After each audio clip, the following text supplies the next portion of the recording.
اللہ کے محبوب علیہ الصلوۃ والسلام نے فرمایا کہ الا اخبرکم باہل الجنہ،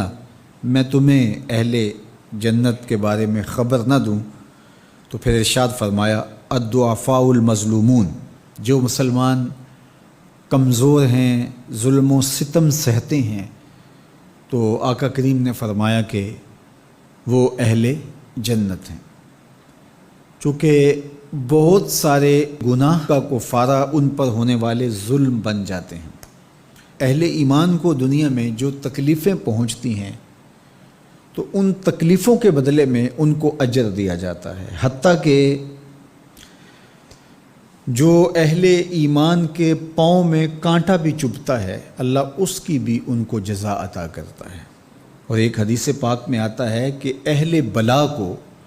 جو قیامت کے دن اجر و صلہ عطا کیا جائے گا تو لوگ آرزو کریں گے کاش کہ ہماری کھال اور ہمارا جسم لوہے کی کینچیوں سے کاٹ دیا گیا ہوتا، تو آج جو صلہ اس کا حشر کے روز دیا جا رہا ہے۔ تو حالات میں بعض اوقات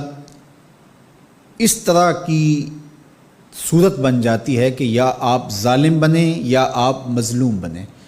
تو اس وقت مظلوم بننے کو اختیار کر لیجئے گا،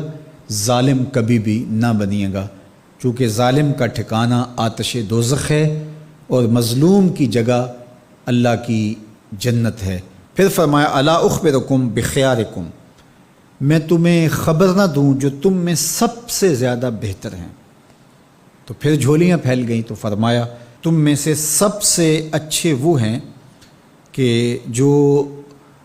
اچھے اخلاق کے حامل ہیں، جن کا خلق اچھا ہے،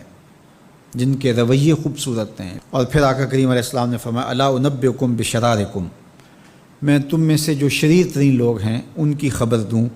السرسارون المتشدقون المتفہقون، یہ وہ لوگ ہیں کہ جب مجلس ہو رہی ہو تو سب لوگوں کو برابر بولنے کا حق ہوتا ہے، اور کچھ لوگ تکبر کی وجہ سے بولتے ہی رہتے ہیں اور وہ سمجھتے ہیں کہ بس مجھے ہی حق ہے بولنے کا، اور وہ کسی کو موقع نہیں دیتے، اور کوئی بولے تو پھر اس کی بات کاٹ کے بولنے لگ جاتے ہیں۔ المتشدقون المتفہقون، یہاں وہ لوگ مراد ہیں کہ جو خام خواہ کا تکلف کرتے ہیں اور زبان کو بل دے دے کے اور منہ بگاڑ بگاڑ کے مشکل لفظ بول کے اصطلاحات بول کے لوگوں پر اپنے علم کا رعب جمانے کے لیے کہ میں بڑا بلیغ ہوں اور بڑا فصیح ہوں، اور اسی طرح کچھ لوگوں کو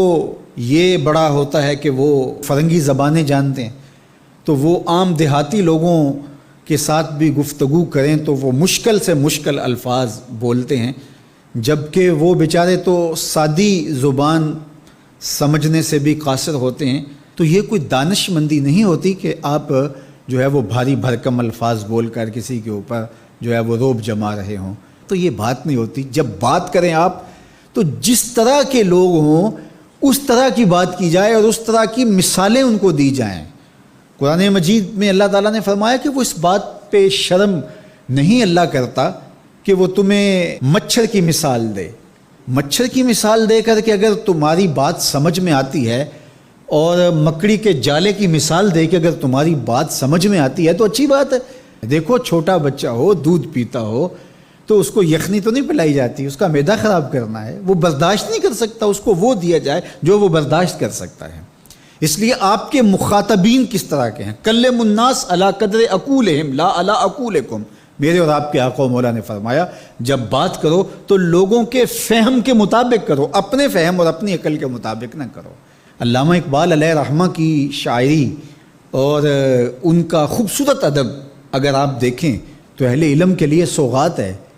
لیکن جب چھوٹے بچوں سے مخاطب ہوتے ہیں تو پہاڑ اور گلہری کے نام سے نظم لکھتے ہیں، جگنو کے نام سے نظم لکھتے ہیں، اور بکری کے نام سے نظم لکھتے ہیں، تو یہ ان کے مزاج کے مطابق بات ہوتی ہے۔ تو یہ حسن ہوتا ہے، اصل فصاحت ہے ہی یہ ہے کہ کس سے کس طرح بات کرنی ہے۔ تو میرے اور آپ کے آقا و مولا نے فرمایا کہ یہ شریر لوگ ہوتے ہیں۔ تو اللہ تعالی ہم سب کو اس کی توفیق عطا فرمائے کہ